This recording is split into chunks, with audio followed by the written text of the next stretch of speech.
ప్రభువైన యేసుక్రీస్తు మధునామంలో మీ అందరికీ ఉదయకాల శుభములు తెలియజేస్తున్నానండి. ఈరోజు దేవుని వాగ్దానం మార్కు సువార్త 7వ అధ్యాయం 34వ వచనం.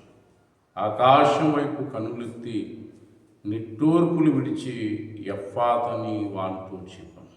పిల్లల యేసు ప్రభు దగ్గరికి చెవిటివాడు మగవాడు మాట్లాడినటువంటి వ్యక్తిని తీసుకొచ్చినప్పుడు ఎఫ్ఫాతని ప్రభు మాట్లాడి వాడికి విడుదల ఇచ్చినట్లుగా, వాడికి స్వస్థత కలిగి చక్కగా మాట్లాడి వినేటట్లుగా దేవుడు సహాయం చేశాడు.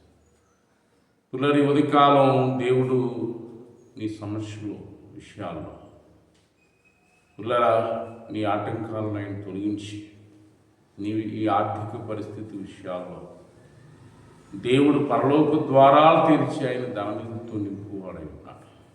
పిల్లల నీ కుటుంబ జీవితంలో, నీ బిడ్డల జీవితంలో ఆయన నీ కుటుంబ జీవితంలో ద్వారాలు తెరిచి అద్భుతాలు చేసేటువంటి మహాదేవుడు. దేవుడు కొద్ది మాటలు దీవించి ఆశీర్వదించుడుగా ఆమె ప్రార్థన చేసుకున్నాం. పరిశుద్ధుడైన తండ్రి, ఉదయకాల ప్రభువా, నేను ఆకాశం వైపు కన్నులెత్తి వచ్చి ఎఫ్ఫాతా అని ప్రభువా తెలియజేసి వాగ్దానం చేస్తున్నావు. అనగా తెరవబట్ట ప్రభువా, ఎవరి విషయాల్లో అయితే ప్రభువా లోట్లు ఉన్నాయో ప్రభువా, నీ పరలోక ద్వారాలు తెరిచి లోట్లు తీర్చండి, అక్కర్లు తీర్చండి, వారికి కావాల్సిన ఆరోగ్యం దయచి.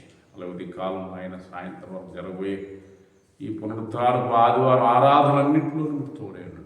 సంఘ బిడ్డలు వారి కుటుంబాలని, అలాగే నాయన ప్రభువా ప్రతి మందిరాలు వారి సేవకులు దైవజనులు అందరినీ దీవించి ఆశీర్వదించి ఈ దైవికమైన ఆశీర్వాదాలతో దినమంతా నడిపించి దినామకు మహిమ తీర్చుకున్నామని యేసు నామమున ప్రార్థన చేసి వేడుకుంటున్నాను మా పరమ తండ్రి. Amen. May God bless you. దేవుడిని దీవించి ఆశీర్వదించుగాక.